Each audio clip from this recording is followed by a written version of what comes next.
Wajah-wajah misi ini adalah ekspresi sinergitas antara Lembaga Alkitab Indonesia dengan mitra gereja-gereja interdenominasi dan interkonfesi. Lembaga Alkitab Indonesia yang lahir 9 Februari 1954 membawa mandat dari gereja-gereja yang berhubungan dengan Alkitab atau Kitab Suci. Visi Lembaga Alkitab Indonesia, firman Allah menjangkau semua generasi, mau tidak mau, dan suatu keniscayaan harus bersama-sama dengan para mitra. Mitra-mitra Lembaga Alkitab Indonesia antara lain adalah gereja-gereja, lembaga-lembaga Kristen, individu-individu yang punya hati untuk bermisi bersama, lembaga-lembaga usaha, pemerintah daerah, dan pemerintah pusat, juga persekutuan internasional. Bersama-sama harus berarak-arakan untuk menghadirkan firman Allah sampai ke ujung bumi. Buku ini sangat mendalam kajiannya dan juga ditampilkan dengan cara yang sangat menarik oleh karena ada ilustrasi-ilustrasi yang sangat-sangat berguna. Dengan membaca buku ini, maka kita bisa belajar tokoh-tokoh Alkitab, tokoh-tokoh Kitab Suci yang mengekspresikan pentingnya misi untuk damai sejahtera dunia. Kiranya buku ini juga akan mendorong kita bersama untuk sungguh-sungguh menghidupi karya kita di dalam rangka bermisi, menghadirkan firman Allah sampai ke ujung bumi. Lembaga Alkitab Indonesia bekerjasama dengan 5 komunitas Katolik di Indonesia menyelenggarakan kegiatan yang dinamakan Bible on the Road. Melalui kegiatan ini kita akan membedah buku Wajah-Wajah Misi untuk menemukan makna dan panggilan misi Allah dalam kehidupan kita. Oleh karena itu, saya mengajak dengan penuh semangat seluruh kaum muda untuk menjadi bagian dari misi Allah dimanapun berada. Terus tingkatkan terobosan dan karya kreatif kaum muda untuk menghadirkan misi Allah sampai kapanpun. Tuhan Yesus memberkati. Salam Alkitab untuk semua.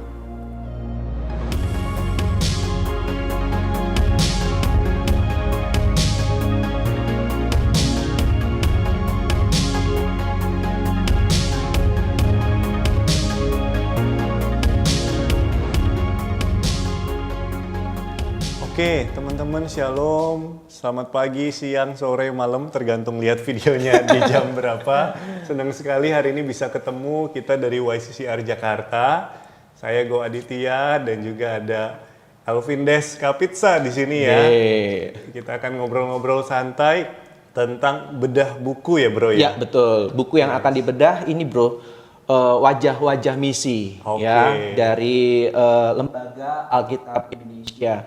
Kisah misi dalam Kitab Suci. Nah, ini menarik nih. Kita sebenarnya ngobrol-ngobrol santai aja hari ini. Iya. Sebelum masuk ke buku. Betul. Dan sebelum masuk ke satu bab yang spesifik ya. Ya.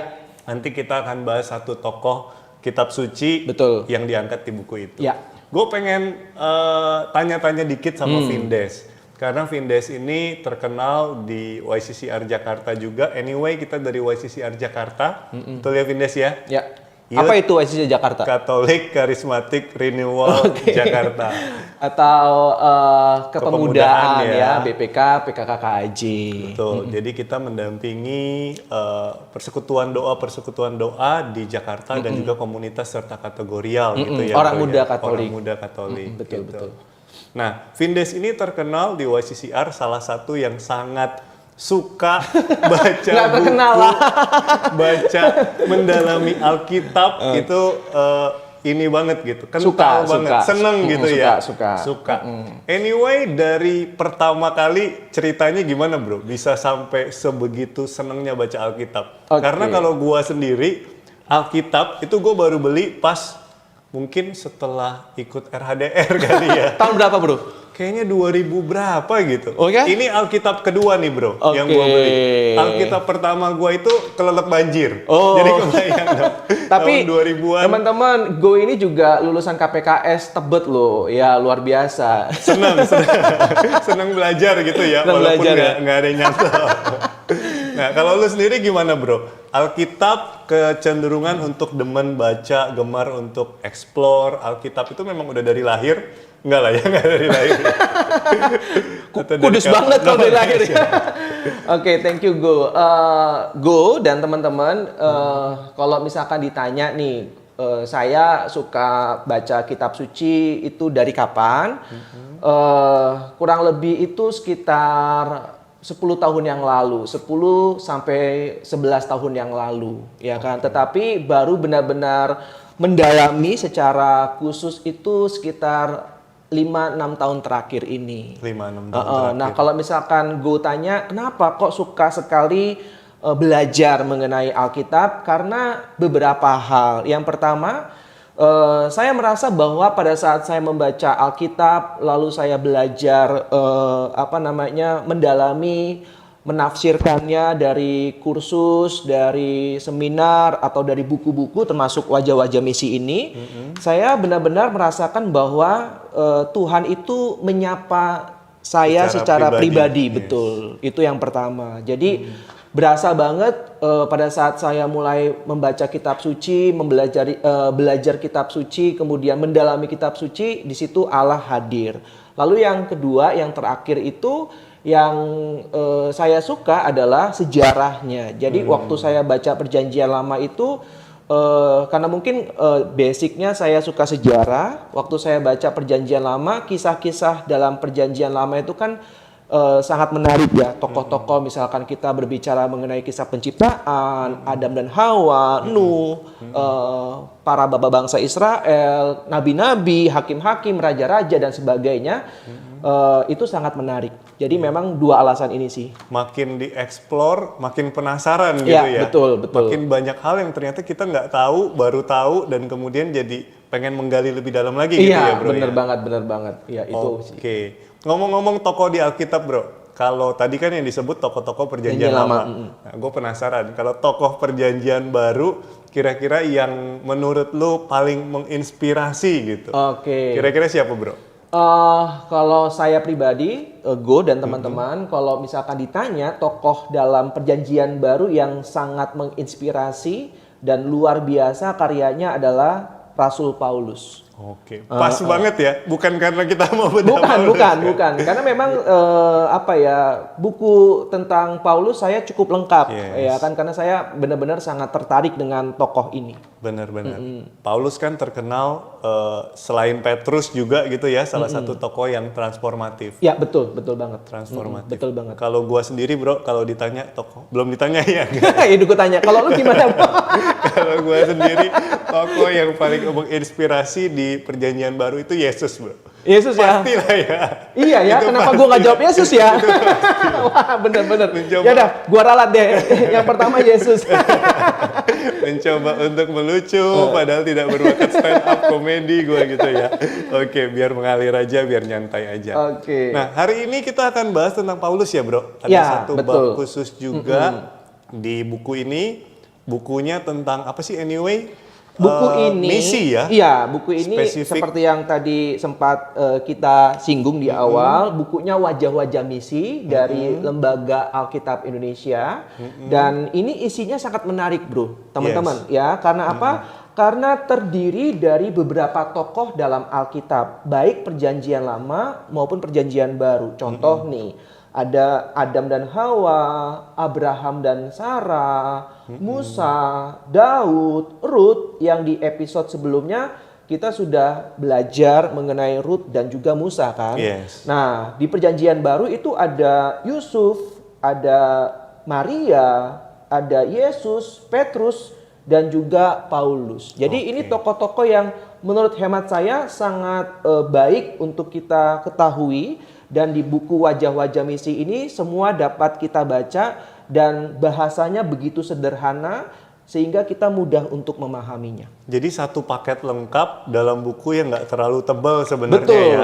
Sebenarnya menurut saya ini buku meskipun memang tidak cukup tebal, tetapi ini merupakan solusi untuk kita yang memang mau tahu tokoh-tokoh dalam Perjanjian Lama dan Perjanjian Baru. Ya, ini buku yang bisa kami rekomendasikan. Benar. Jadi kalau seandainya baca Alkitab, kadang kan ngantuk gitu ya, kadang-kadang gitu ya. Atau sering. Atau sering gitu kan. Makanya selain buat dibaca, kadang-kadang juga buat bantal gitu, enggak ya teman-teman ya. Nah, buku ini bisa menjadi satu jembatan awal buat kita yang pengen tahu lebih banyak, karena tokoh-tokohnya juga aplikatif ya, bisa dibilang ya. Bahasanya tepat, aplikatif. Bahasanya aplikatif gitu. Nah, spesifik kita akan bahas kali ini tentang Paulus. Nah, kalau Paulus sendiri, apa yang bikin lu sangat terinspirasi, bro, dari seorang Paulus itu? Oke, thank you, bro. Teman-teman, kalau di buku Wajah-Wajah Misi, kisah mengenai Paulus dapat kita baca di halaman 43, 44, dan 45. Nah, di depannya nih, bro, ya kan, itu ada sebuah ayat yang sangat menarik dari Rasul Paulus. Galatia 2 ayat 20. Bunyinya, bukan lagi aku sendiri yang hidup, melainkan Kristus yang hidup di dalam aku. Nah, ini kenapa tadi saya bilang di awal, Rasul Paulus itu menurut saya rasul yang luar biasa, karena di satu titik dia mengungkapkan dengan sangat yakin bahwa bukan dirinya sendiri yang hidup, tetapi Kristus yang hidup dalam dirinya. Ini bagi saya sangat dalam. Dalam banget ya. Sangat dalam. Dia sangat menghidupi itu gitu ya. Ayat itu benar-benar gambaran dari kisah perjalanan hidupnya Paulus. Betul. Kalau berbicara tentang judul babnya di Paulus ini, tulisannya adalah perjumpaan yang mengubah gitu ya. Gimana dia yang tadinya seorang yang bisa dikatakan begitu jahat mungkin menurut kacamata dunia gitu ya, sampai akhirnya dia bisa diubahkan sama Tuhan, transform menjadi seorang yang dipakai luar biasa. Ya, betul sekali. Gimana, bro? Kalau kita baca ya di paragraf yang pertama nih, bro, dikatakan Alkisah setelah Yesus naik ke surga, Roh Kudus turun atas para rasul, membuat mereka berani mengajar di mana-mana. Jadi ini hal yang sangat menarik di kalimat awal. Dikatakan bahwa Roh Kudus turun atas para rasul. Kita tahu bahwa sebelumnya para rasul itu mengalami ketakutan. Tapi setelah Roh Kudus hadir dalam hidup mereka, dikatakan membuat mereka berani mengajar di mana-mana. Yerusalem dipenuhi dengan Injil. Injil kita tahu dari bahasa Yunani, Euangelion, yaitu kabar baik mengenai Yesus yang adalah Mesias. Ya. Ini membuat pemimpin-pemimpin Yahudi, tua-tua dan ahli-ahli Taurat gusar. Ya. Salah satu rasul, Stefanus, dibunuh. Kita tahu bahwa Stefanus merupakan martir yang pertama.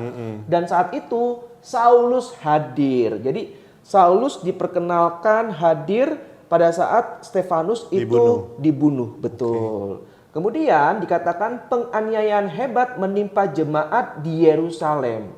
Saulus berusaha membinasakan mereka. Nah, ini mungkin yang tadi Go sampaikan ya, bahwa Saulus ini memang bisa dikatakan tanda petik ya, itu jahat ya, karena mau berusaha membinasakan para pengikut Kristus gitu ya. Betul sekali. Lalu dikatakan dengan masuk ke rumah-rumah menyeret, bayangkan bro, sampai sebegitunya ya. Sampai sebegitunya. Laki-laki serta perempuan, dan menyerahkan mereka ke penjara. Jadi ini tindakan yang sadis sih, sadis banget ya. Lalu tidak berhenti sampai di situ saja, karena kobaran di hatinya untuk mengancam dan membunuh murid-murid Tuhan. Jadi benar banget seperti yang gue sampaikan, bahwa Saulus memang saat itu merasa bahwa apa yang ia lakukan adalah benar. Ya, dan kemudian dia melakukan hal yang sebenarnya tidak baik, atau bahasa gue tadi jahat ya. Ia meminta surat kuasa dari imam besar untuk dibawa ke Damsyik, sehingga ia menemukan siapapun yang mengikuti jalan Tuhan boleh ia tangkap. Karena tadi surat kuasa dari imam besar. Jadi seakan-akan dia mendapatkan satu pembenaran atas apa yang dilakukan oleh dia gitu ya. Betul. Oke. Nah, yang menarik di paragraf yang kedua nih bro, di kalimat pertama, Saulus sebenarnya bukan orang jahat. Iya. Wah, dikatakan seperti itu tuh. Gimana tuh bisa seperti itu, Bro? Nah, kita baca ayat kalimat berikutnya ya. Lalu mengapa ia mengejar dan menganiaya pengikut Kristus? Padahal tadi di kalimat awal paragraf kedua, Saulus Sebenarnya bukan orang jahat. tapi mengapa ia mengejar dan menganiaya para Kristus. pengikut Kristus? Sebabnya adalah ia seorang Yahudi dari suku Benyamin. Kita tahu bahwa bangsa Israel terdiri dari 12 suku. Nah, Rasul Paulus ini berasal dari suku Benyamin, ya, yang taat pada hukum Taurat dan hidup sebagai orang Farisi menurut mazhab yang paling keras, bro. Artinya sebenarnya dia cukup fanatik ya. Bukan cukup lagi. Sangat fanatik ya. Terhadap hukum Taurat yang sangat diyakininya dia. Betul. Gitu ya. Jadi Saulus ini merupakan murid dari Gamaliel. Waktu itu salah seorang rabi terbesar di zamannya. Dan Rabi Gamaliel ini merupakan golongan Farisi. Nah, kita tahu orang-orang Farisi gimana dalam menjalankan hukum Taurat. Bukan lagi cukup fanatik, tetapi sangat fanatik. Betul. Maka di kalimat berikutnya dikatakan bahwa ketaatan menjadikannya fanatik. Ya. Baginya saat itu hanya ada satu ajaran yang benar. Jadi bagi Saulus saat itu hanya ada satu ajaran yang benar. Itu yang bikin dia gelap mata ya. Di kalimat berikutnya ini ada nih keterangan tentang Gimana itu. Tuh? Ketaatan membuatnya gelap mata. Yes, betul. Ini sesuatu yang menarik sih untuk dikulik, untuk dicari tahu lebih jauh. Tadinya gue pikirkan kenapa ya dia harus dibutakan gitu kan. Kenapa harus mengalami momen seperti itu. Ternyata ini salah satu reason dibaliknya ya, Bro. Yes, ya. betul. Buku ini menarik teman-teman. Karena bahasanya seperti yang saya bilang tadi sangat mudah dan walaupun sangat mudah dan sangat sederhana, tetapi maknanya sangat dalam. Dikatakan ketaatan membuatnya gelap mata. Loh, bagaimana mungkin orang taat kok bisa gelap mata seperti yang tadi gue maksudkan?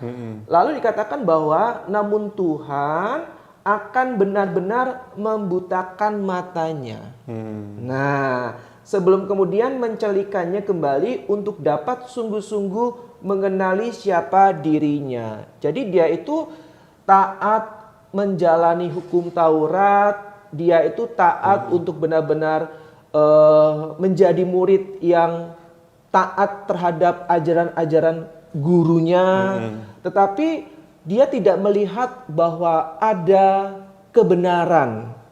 Jadi menurut dia hanya ada satu yang benar, yaitu menjalankan hukum Taurat. Bukan berarti menjalankan hukum Taurat itu salah, melainkan caranya yang kurang tepat. Ketaatan buta, itu yang dimaksud. Tetapi belum buta secara fisik. Maka dikatakan di kalimat berikutnya, namun Tuhan akan benar-benar membutakan matanya secara fisik. Ya. Sebelum kemudian mencelikannya kembali untuk dapat sungguh-sungguh mengenali siapa dirinya. Nah, sekarang coba saya pengen tanya ke Go. Go, menurutmu nih, pada saat Tuhan mencelikan matanya, kira-kira mengapa Tuhan melakukan itu? Nah, itu.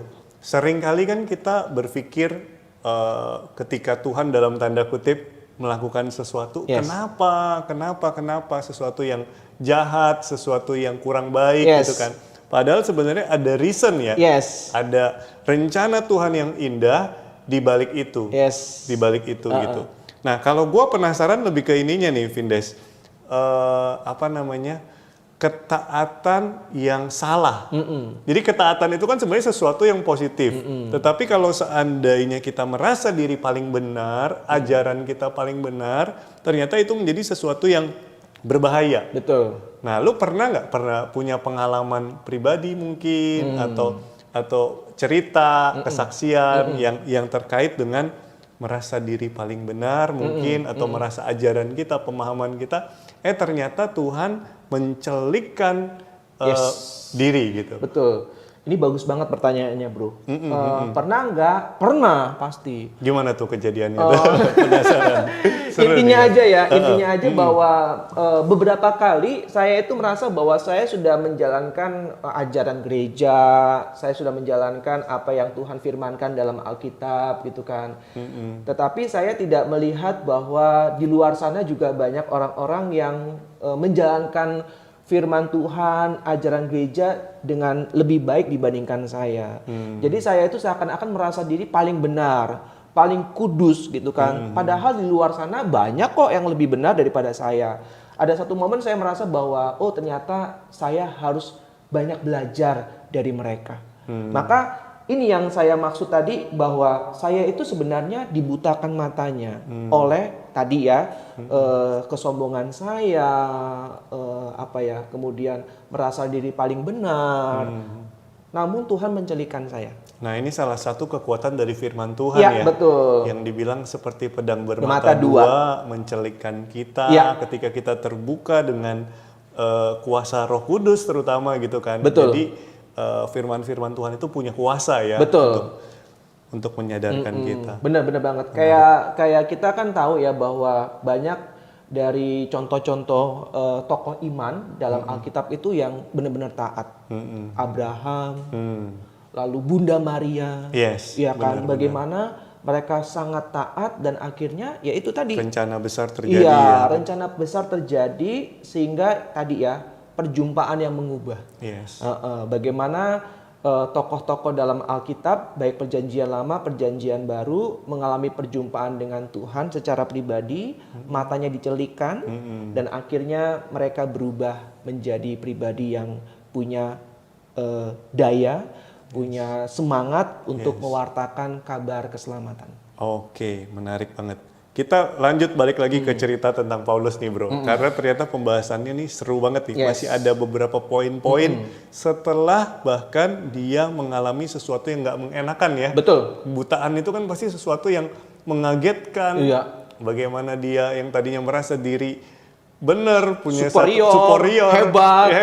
ternyata dalam sekejap Kejap. mata, dalam sekejap waktu Tuhan bisa melakukan sesuatu yang di luar rencana dia, Di luar dugaan. di luar dugaan dia. Nah, di kalimat berikutnya nih bro, di paragraf yang ketiga dikatakan demikian. Tuhan datang untuk semua orang. Nah ini kalimat yang baik teman-teman ya.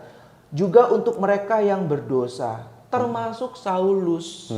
Jadi semua orang berdosa pun dicintai dan diterima oleh Tuhan. Yes. Termasuk dalam hal ini Saulus ya. Di jalan menuju Damsyik ia memperkenalkan diri sebagai Allah yang maha kuasa yang mampu mengambil penglihatan manusiawi Saulus yang telah menjerumuskannya ke dalam dosa dan kejahatan. Nah tadi ya apa yang Saulus lakukan itu tindakannya jahat. Tetapi menurut Saulus ia melakukan apa yang benar. Tadi ya ketaatan membuatnya menjadi fanatik, membutakan matanya. Tuhan itu tepat sasaran ya bro. Iya betul. Matanya yang bikin dia, yang menjerumuskan dia ke dalam dosa, ke dalam Ya. kejahatan, langsung ibarat kata solusinya di arah sana juga. Iya. Nah di paragraf berikutnya, di kalimat berikutnya, Tuhan memberinya penglihatan ilahi. Nah, menarik. tapi nggak ditinggalkan sendirian Nggak gitu ditinggalkan ya. sendirian. Selalu ada solusinya di balik itu. Iya betul. Jadi dia buta secara fisik, tapi Tuhan memberikan penglihatan ilahi. Betul kata Bro tadi bahwa selalu ada solusi, ya. Sehingga dikatakan Tuhan memberinya penglihatan ilahi agar ia dapat mengenali Wajah Tuhan wajah Tuhan yang sesungguhnya. yang harus dilayaninya. Yang harus dilayaninya. Menarik, Wah, ini menarik. menarik. Ini bahasanya sederhana tapi sangat dalam ya. Luar biasa. Kemudian yang berikutnya dikatakan, nah ini perjumpaan yang mengubah. Saulus pun bertobat. Yes. Di jalan lurus di rumah Yudas, di bawah tumpangan tangan Ananias dan atas kuasa Roh Kudus, Saulus bangkit dari kedosaannya. Terakhir ya, di paragraf yang ketiga, ia pun dibaptis menjadi pelayan Tuhan yang akhirnya nanti terkenal sebagai Paulus, rasul bagi bangsa-bangsa bukan Yahudi, serta misionaris terbesar, bro. Wow. Makanya di Alkitab juga banyak ya. Oh iya, surat-surat Rasul Paulus. Surat-surat Rasul Paulus. Betul gitu. ya. Misionaris terbesar dalam sejarah awal agama Kristen. Menarik ya. Iya. Ini menarik banget sih. Bagaimana pertobatan. Jadi perjumpaan yang mengubah tidak lengkap tanpa adanya pertobatan. Betul. Harus Ini poin ada yang sangat pertobatan, harus ada kuasa Roh Kudus. Bagaimana dia dibaptis gitu kan. Dia terbuka akan kuasa Roh Kudus sehingga dia bisa menggenapi rencana Tuhan dalam hidupnya dia. Amin, betul. Makanya dikatakan bahwa Rasul Paulus itu misionaris terbesar. Ya, jadi Tuhan menggunakan atau memberikan kuasa kepada pribadi Saulus dan kemudian menjadi Paulus dengan kuasanya yang luar biasa, dari seorang yang tadinya penganiaya para pengikut Kristus menjadi sebaliknya, bro. Yes. Misionaris terbesar. Ini kalau bukan karena kuasa Roh Kudus nggak mungkin bisa. Benar. Jadi Tuhan memberikan kuasa, ya, memberikan daya untuk seorang Saulus sehingga perjumpaannya kepada Yesus seperti yang tadi kamu bilang, tidak hanya mengubah dirinya tetapi menjadikannya sebagai rasul terbesar, misionaris terbesar dalam sejarah awal agama Kristen. Jadi kalau kita agak nyambungin ke kehidupan zaman sekarang, Zaman mungkin, now ya. Zaman now, kalau yang kita lagi ngalamin, mungkin kita lagi mengalami hal-hal yang mungkin nggak mengenakan, atau mungkin kita sendiri juga bergumul dengan dosa-dosa kita, jangan berkecil hati gitu ya. Karena bisa jadi Tuhan memakai kita sama seperti Tuhan mengubahkan seorang Paulus dari masa lalu yang begitu kelam, punya masa depan yang begitu luar biasa gitu ya. Bagus. Asal kita mau terbuka ya, bro. Ya. Asal kita mau terbuka dan asal ada kuasa Roh Kudus yang mentransformasi itu. Lanjut lagi. Di paragraf yang keempat ya, selalu diawali dengan sebuah panggilan. Tapi tidaklah cukup hanya menerima undangan untuk mengikuti Tuhan. Seperti yang tadi Bro bilang, bahwa Paulus itu tidak hanya untuk dirinya, ya, tidak hanya mendengar dan berjumpa dengan Tuhan secara pribadi, tapi setelah itu mengubah dirinya sehingga dia menjadi rasul besar dan menjadi misionaris terbesar dalam sejarah awal agama Kristen. Jadi memang dikatakan bahwa tidaklah cukup hanya menerima undangan untuk mengikuti Tuhan. Teman-teman, ini menarik. Ya, bagi saya sangat menarik karena seringkali kita itu berhenti dalam mengikuti Tuhan. Ke gereja ibadah seminggu sekali cukuplah, ya kan? Atau berdoa setiap hari cukuplah, ya kan? Nggak perlulah pelayanan, nggak perlulah aktif dalam komunitas. Yang penting menjalankan perintah gereja, setiap hari berdoa, baca firman, setiap minggu kita ibadah, cukup mengikuti Tuhan. Tetapi di buku ini bagus banget, ya kan? Iya, benar. Iya, kalau dikatakan tanpa terbuka pada suatu jalan pertobatan yang mengubah hati, itu juga yang terjadi pada diri Paulus. Benar. Gitu. Karena pertobatan itu sebenarnya adalah perjuangan terus-menerus Iya, ya, bro. betul. Kalau kita ikut retret, kita terbuka akan kuasa Roh Kudus, mungkin itu satu awal. Betul. Tantangannya adalah bagaimana tetap mengikuti Tuhan, bahkan di tengah kondisi yang menantang seperti sekarang Iya, ini. betul banget. Kondisi pandemi dan lain-lain gitu. Nah, ini poin berikutnya bagus nih. Namun bagaimana mungkin Paulus yang adalah seorang yang jahat, Benar. seorang yang jahat terhadap orang-orang Tuhan terpilih. Nah, ini pertanyaannya yang sangat manusiawi ya. Kok bisa ya Tuhan pilih orang yang seperti Saulus, dikatakan yang jahat terhadap para pengikut Kristus ya. Iya. Lalu dikatakan Ananias murid Tuhan pun mempertanyakan hal tersebut. Ini mungkin kayak saya yang sering menghakimi. Iya. Ya mudah. Hampir sebagian dari kita, aku pun juga sering seperti itu. Kok Tuhan memberkati mereka yang jarang ke gereja kadang-kadang sih? gitu, kadang-kadang kepikiran seperti itu. Kok Tuhan memberikan rezeki lebih kepada mereka yang jarang berdoa sih gitu kan. Nah, mungkin juga itulah yang menjadi pertanyaan Ananias ya. Kok Tuhan mau memilih seorang Saulus yang tadinya seorang penganiaya para pengikut Kristus kan? Lalu bukankah seharusnya Tuhan bisa memilih orang lain yang punya kualitas ya dan pantas. Nah, ya Tuhan melihat dengan mata ilahi. Nah, ini poin yang sangat menarik dari buku ini. Sementara manusia menilai dengan apa yang mampu dilihatnya melalui mata manusiawi. Nah, kalau kalimat ini, kalau misalkan ditanya, apa sih yang membuat keistimewaan cara Tuhan melihat dalam diri Paulus? Kalau kita sambungkan dengan kehidupan kita seperti apa?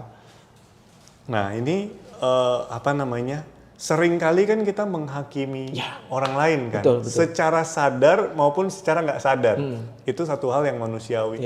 Tapi ada satu kalimat dari Mother Teresa yang gue pernah ingat gitu ya bro, kebetulan terlintas.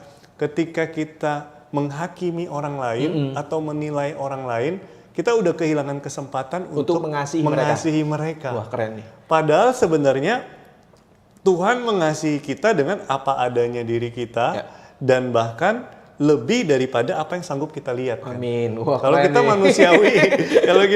manusiawi, dia mah nggak layak untuk dikasihi. Dia aja melakukan sesuatu. Kadang-kadang kita menghakimi seperti itu. Betul. Sama seperti menghakimi Paulus. Tapi kalau kita stop di situ, mungkin nggak ada Paulus.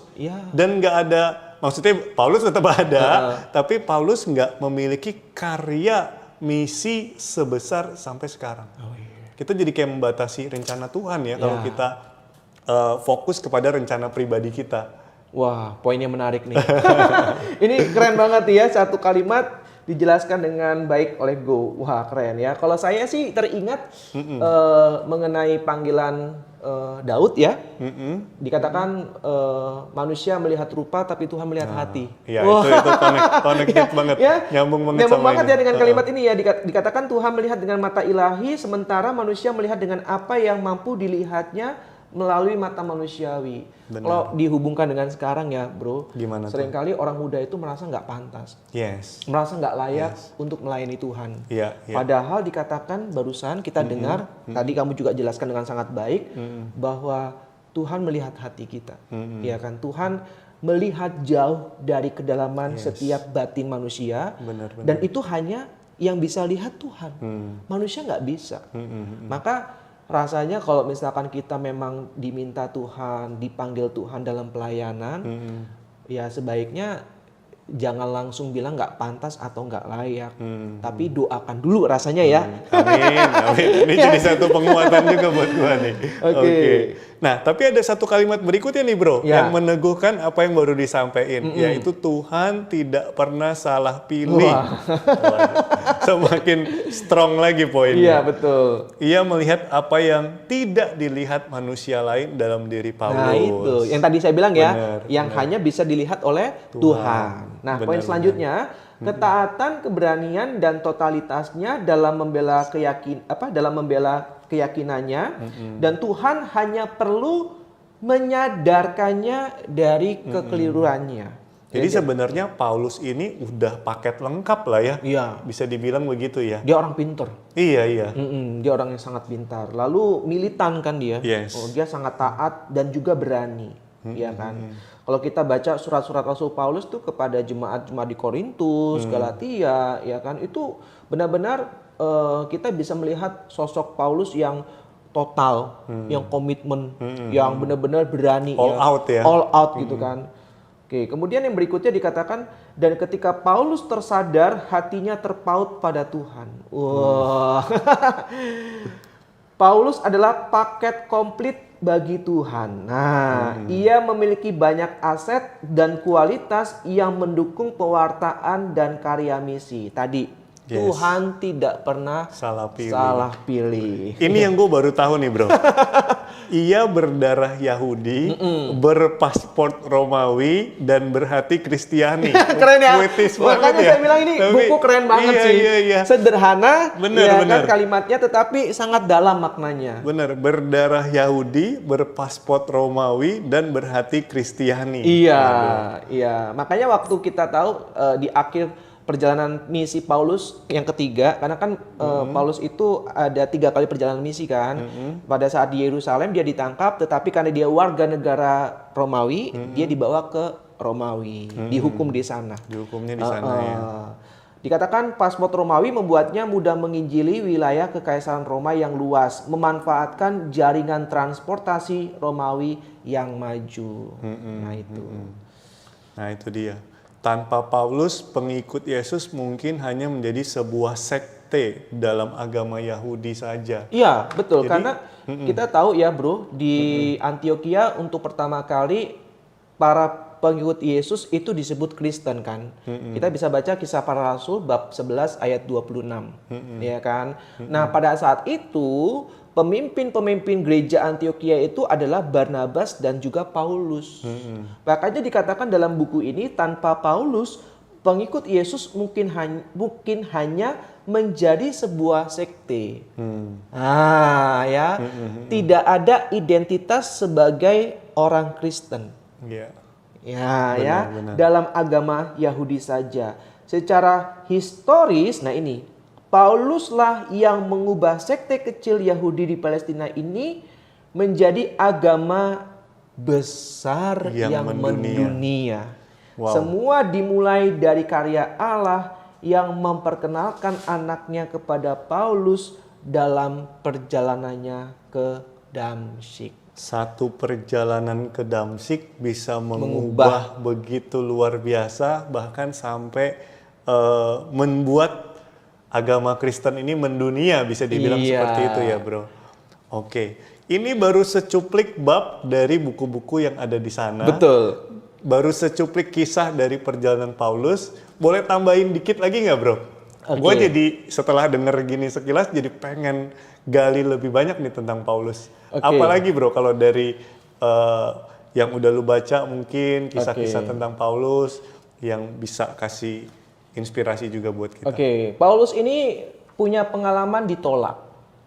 Ya, jadi kita bisa baca dalam Kisah Para Rasul bab 9. Bagaimana saat itu awal-awal pertobatannya dia itu di posisi terjepit, bro. Ya kan? Satu sisi dia dicap sebagai pengkhianat oleh orang-orang Yahudi. Karena kan dia menjadi pengikut Kristus. Pada saat dia jadi ini di awal-awal perjalanan dia misionaris ya. Terus pada saat dia masuk ke dalam bilangan para murid Yesus di Yerusalem, Petrus, Yakobus dan teman-temannya, para murid pada takut. Wajar dong takut karena kan yang mereka tahu Saulus itu penganiaya para pengikut Kristus kan. Jangan-jangan cuma berkedok nih ya, punya agenda khusus nih.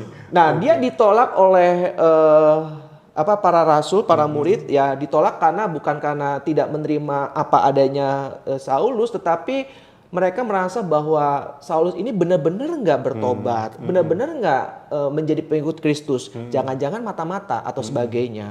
Ya, jadi Saulus dalam hal ini merasa posisinya terjepit. Di dalam jemaat Yerusalem dia merasa tidak diterima. Di luar, yaitu di bangsa Yahudi, dia dicap sebagai pengkhianat. Makanya kalau kita baca Kisah Para Rasul bab 9, itu dikatakan bahkan dia sampai mau dibunuh oleh orang-orang Yahudi. Nah, akhirnya para murid Yesus itu bersepakat untuk memulangkan Paulus ke Tarsus. Nah, Tarsus itu daerah asal dari Paulus. Nah, yang menarik adalah sosok Barnabas. Nah, jadi di Kisah Para Rasul itu di bab 9 dikatakan bahwa para murid yang lain itu nggak percaya bahwa Rasul Paulus itu sudah bertobat. Ya, hanya Barnabas yang percaya. Barnabas lah yang dalam tanda kutip menyelamatkan pasang badan bagi Paulus. Iya, gitu, betul. Bahkan pada saat nanti mau berkarya ke Antioquia, Barnabas kan yang diutus. Nah, dia ingat ada Paulus. Akhirnya Barnabas mampir dulu ke Tarsus Jemput. Jemput Paulus dan akhirnya mereka berkarya di Antioquia. Nah, jadi Paulus ini luar biasa. Yes. Meskipun dia ditolak, posisinya terjepit, Tidak gentar hati ya. bahkan terancam untuk dibunuh, dia tetap memiliki semangat dan daya untuk terus menjadi penginjil, menjadi pembawa kabar keselamatan Kristus ke seluruh penjuru dunia. Yes, benar banget. Jadi kalau seandainya saat ini sebagian dari kita lagi ngalamin posisi terjepit, mungkin ini menjadi satu pengingat buat kita ya. Peneguhan juga buat kita, bagaimana kita tetap maju, fokus sama rencana Allah. Karena ketika Tuhan memilih, Tuhan akan menyediakan jalannya. Amin. Bisa dibilang seperti itu. Amin, ya? amin. Oke. Ada lagi nggak, Bro Vindes, yang mau kita bahas? Nggak berasa juga nih udah beberapa waktu kita ngobrol-ngobrol. Seru ya bahas Alkitab gini ya? Wah, seru banget. Kalau kita benar-benar tertarik mengenai tokoh-tokoh, barusan kita bahas mengenai Paulus, ada begitu banyak tokoh-tokoh. Buku ini kami rekomendasikan teman-teman. Wajah-wajah misi dari Lembaga Alkitab Indonesia. Gitu. Selain Paulus juga ada beberapa tokoh lain. Ada Maria Magdalena. Oh ya? Wah. Jadi menarik tuh Maria Magdalena ya. Oke. Gitu. Jarang di highlight ya biasanya ya Maria Magdalena ya. Oke. Rasanya itu saja untuk sesi kali ini.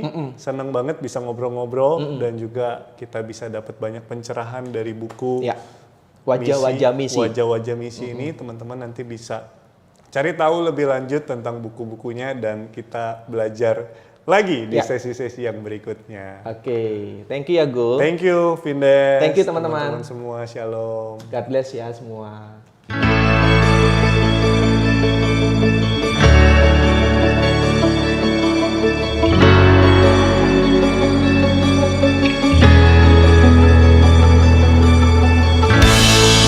Selamat pagi Bu. Selamat pagi. Pesanannya 5 buku wajah-wajah misi Bu ya.